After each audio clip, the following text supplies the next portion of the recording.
We have a real problem with homelessness, and it is sustained and it is ongoing. And we know that the only solution to it is housing.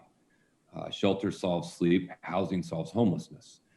We also know that when it comes to confronting the problem of homelessness, we have a real problem of where do the resources and dollars come from to confront the problem. And we can avoid confronting the problem, but that does not let you off the hook for avoiding the impact of the problem.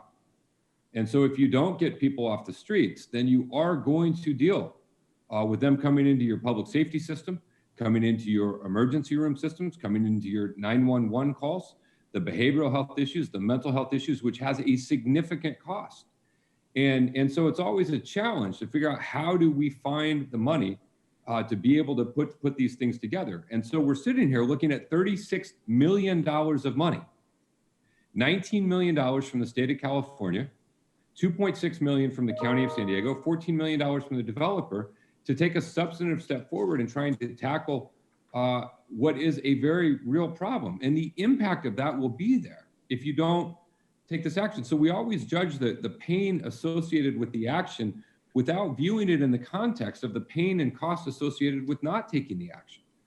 And I get the process. I get it's not ideal, but when it is the normal process, then the complaint is always, why does it take years and years and years? And why is there no funding available? And why is the state not giving? And why is the county not giving? And why is this? And even when you go through that, you have the exact same objections from residents, because everyone wants you to solve homelessness as long as you don't solve it anywhere near anyone. And so you're caught in this situation where we never actually do anything.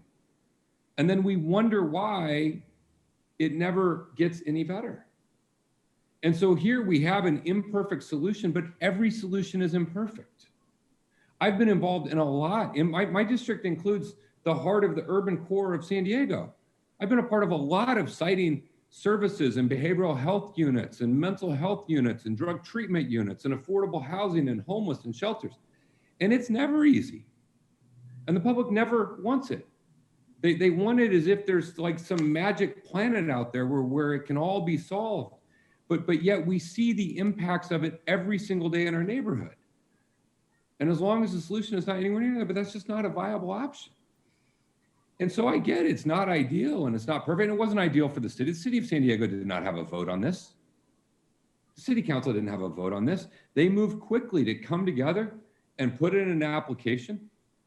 The motel industry is changing, and that's why a lot of these folks are selling. If they thought they had a vibrant, profitable future in the coming years, then they wouldn't be selling it. And so I feel for the folks in La Mesa who are having to deal with constituents who say, and rarely do people say no. Rarely do people say, no, we don't want to deal with it at all. It's always not here.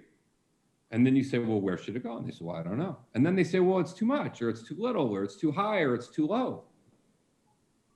But that's always the reality with difficult and challenging things. And the characterization of housing first, I just have to take a little bit of issue with. You were just told more than 90% of the people get case management, drug treatment, mental health services. I'm guessing that is significantly higher than if we leave them on the street. And the reason we do housing first is it works, because if you don't do it, then people won't ever come in and you won't get the 90% outcomes. And so, again, it's not easy. It's never easy. It's never easy.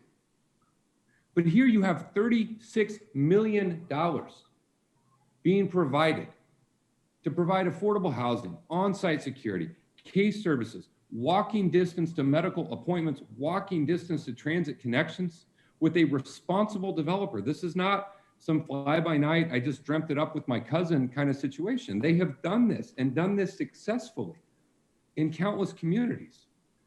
And so, I'm not suggesting that this is ideal and that this is perfect and the process was ideal at all. But I am suggesting that if we vote this down, the consequences of voting it down will not go away. And the opportunity to have someone come forward with $36 million to substantially address the problem will not come back.